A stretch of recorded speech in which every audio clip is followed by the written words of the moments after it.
बाजार के जाने माने एक्सपर्ट कुंज बंसल साहब हमारे साथ कार्यक्रम में हो चुके हैं शामिल। कुंज सर, बहुत बहुत स्वागत है आपका, धन्यवाद हमें समय देने के। सर, ये क्या होता है, मतलब ऐसे कैसे होता है कि ऐसे लगे कि युद्ध हो रहा है, सब कुछ ऐसा उल्टा पुल्टा हो जाएगा, सैटरडे संडे बिल्कुल मन नहीं लगता, मंडे को क्या होगा, मार्केट तो उल्टा हो जाता है, ऐसा कैसे?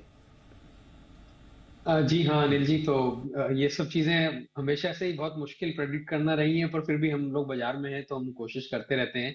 और मैं अगर थोड़ी सी कोशिश करूं तो तीन चार चीजें देखने को आती है। एक तो आज से मेरे ख्याल से अब 2 साल हो गए रशिया यूक्रेन युद्ध भी शुरू हुआ था। और उस टाइम भी बहुत ही ग्लोबल और हिंदुस्तान में भी मंदी का माहौल बन गया था। ऑयल प्राइस बढ़ गए थे, बहुत सारी कमोडिटी के प्राइसेस बढ़ गए थे, गेहूं का भाव बढ़ गया था। यूक्रेन गेहूं का एक बहुत बड़ा एक्सपोर्टर है। और दूसरे मेटल्स के भाव बढ़ गए थे। तो लगा था कि बहुत कुछ हो जाएगा।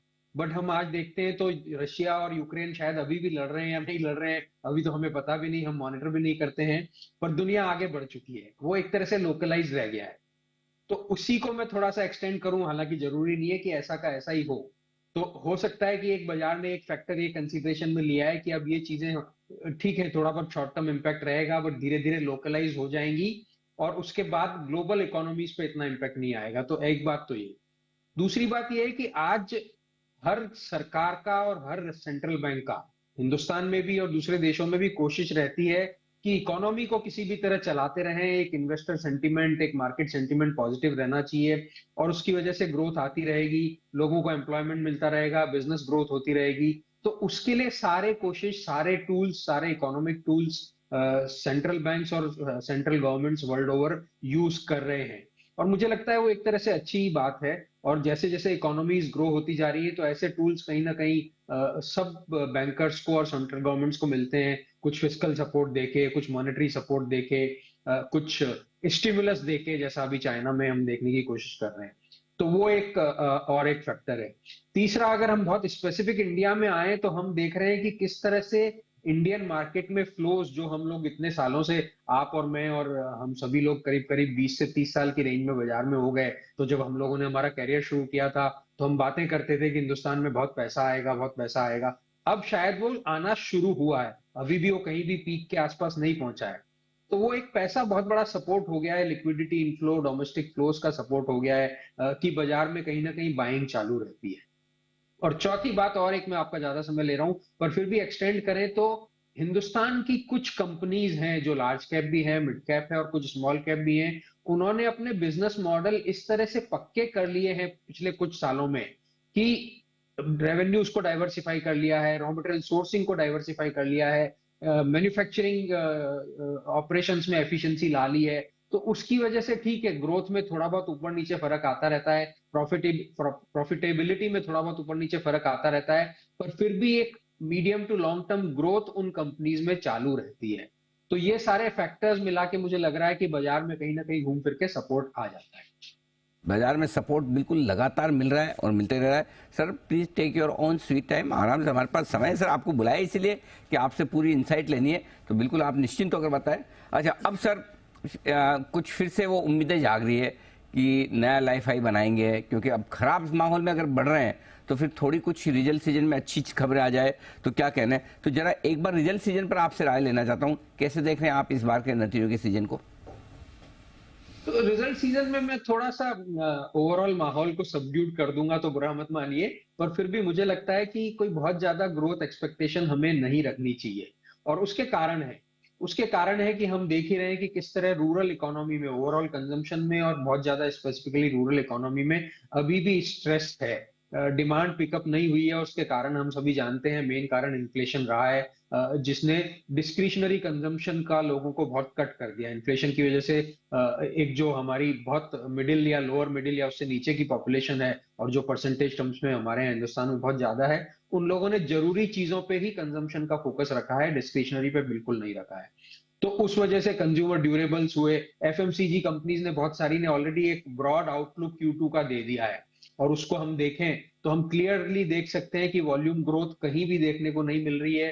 प्राइसिंग और वॉल्यूम मिला के मिड सिंगल डिजिट या उससे भी कम की ग्रोथ एक्सपेक्टेड है। ठीक है, कहीं कहीं बॉटम लाइन में थोड़ी सी ग्रोथ मिल जाएगी क्योंकि ईयर ऑन ईयर बेसिस पे कमोडिटी प्राइसेस नीचे रहे हैं। ऐसे ही हम कंज्यूमर ड्यूरेबल्स की तरफ भी जाएं तो वहां भी ऐसी कोई बहुत ग्रोथ देखने को नहीं मिल रही है। तो कंजम्पशन स्पेस में तो बिल्कुल ग्रोथ देखने को नहीं मिलेगी। ऑटोमोबाइल में अच्छी नंबर्स रहे हैं, स्पेशली पैसेंजर व्हीकल में, टू व्हीलर में उतने नहीं रहे हैं। कहाँ पे ग्रोथ आएगी वो एक सेक्टर है ओवरऑल कैपिटल इन्वेस्टमेंट्स का, जो गवर्नमेंट के फोकस की वजह से कंटिन्यू कर रहा है। इनफैक्ट गवर्नमेंट का केपेक्स फोकस तो पिछले 3-4 साल से रहा है, पिछले करीब करीब साल सवा साल से प्राइवेट सेक्टर का केपेक्स फोकस भी आया है। तो वहां पे है जो एक नंबर्स पिछले 2 क्वार्टर से अच्छे आ रहे हैं, और मुझे लगता है अभी भी अच्छे आते रहेंगे। तो ये एक सेक्टर है जहां पॉजिटिविटी रहेगी। वापस से थोड़ा सा आगे बढ़ते हैं, सर्विसेज सेक्टर में आएंगे तो हमने आईटी कंपनीज में ऑलरेडी एक बेलमार्क कंपनी का, बेलवेदर कंपनी का नंबर आया है, बाकियों के अब बाकी हैं, पर फिर भी बहुत ज्यादा ग्रोथ एक्सपेक्टेशन ओवरऑल नहीं है। इनफैक्ट डबल डिजिट ग्रोथ भी शायद आना, specially large cap IT companies के लिए मुश्किल हो जाए, मिड कैप कंपनीज शायद थोड़ा सा दिखाएं। तो वो एक सेक्टर है जो फिर से kind of low growth sector में, लो ग्रोथ एक्सपेक्टेशन में चला जाएगा। उसी से हम आगे बढ़ते हैं तो थोड़ा सा बीएफएसआई में फिर से आते हैं, तो वहां पे थोड़ी सी पॉजिटिविटी देखने को मिल सकती है, स्पेशली ग्रोथ नंबर्स में, और क्वालिटी, असेट क्वालिटी के कंट्रोल होने में। तो इसलिए ये ओवरऑल सिनेरियो है। बाजार ठीक है, अच्छा है और अच्छा रहना भी चाहिए। मुझे लगता है वो डोमेस्टिक फ्लोस के रहते हुए है, बट रिजल्ट सीजन में थोड़ा सा सबड्यूड एक्सपेक्टेशंस हैं, और वो मुझे लगता है बाजार को नोन है, ऐसा नहीं है कि बाजार को ये नोन नहीं है। ये जो 5 राज्यों के चुनाव होने वाले हैं और जिसके नतीजे भी दिसंबर के पहले हफ्ते में आएंगे, मेरे ख्याल से 3 दिसंबर रखी है डेट, तो क्या ये भी रिजल्ट्स में काफी हद तक डिस्काउंट है या होने बाकी है, और नतीजों से लेकर क्या असर पड़ सकता है बाजार पर? बड़े इलेक्शन में जाने के पहले क्या कुछ थोड़ा ठंडा हो सकता है मार्केट? तो एक टेक्निकल करेक्शन हम उसको बोल लें, या शॉर्ट टर्म करेक्शन बोल लें, सेंटिमेंटल करेक्शन बोल लें, उसका depending on result, election, state assembly election results के कैसे रिजल्ट्स कैसे आते हैं, एक्सपेक्टेशन की लाइन में आते हैं या एक्सपेक्टेशन के उल्टा आते हैं, तो बाजार में करेक्शन होगा। पर मुझे लगता है वो एक शॉर्ट टर्म करेक्शन ही होगा, वो ओवरऑल मार्केट के डायरेक्शन पे इतना इंपैक्ट नहीं करेगा। और मैं ये इसलिए बोल रहा हूं कि आज से हम एग्जैक्टली 5 साल पहले जाएं तो यही 3-4-5 बड़े assembly election, exactly general election 2019 में था, उसके पहले 2018 में आए थे, और उनके नतीजे बाजार की एक्सपेक्टेशन के अगेंस्ट थे। और उसके बाद जब 2019 में इलेक्शन हुआ तो वापस से गवर्नमेंट कंटिन्यू हो गई।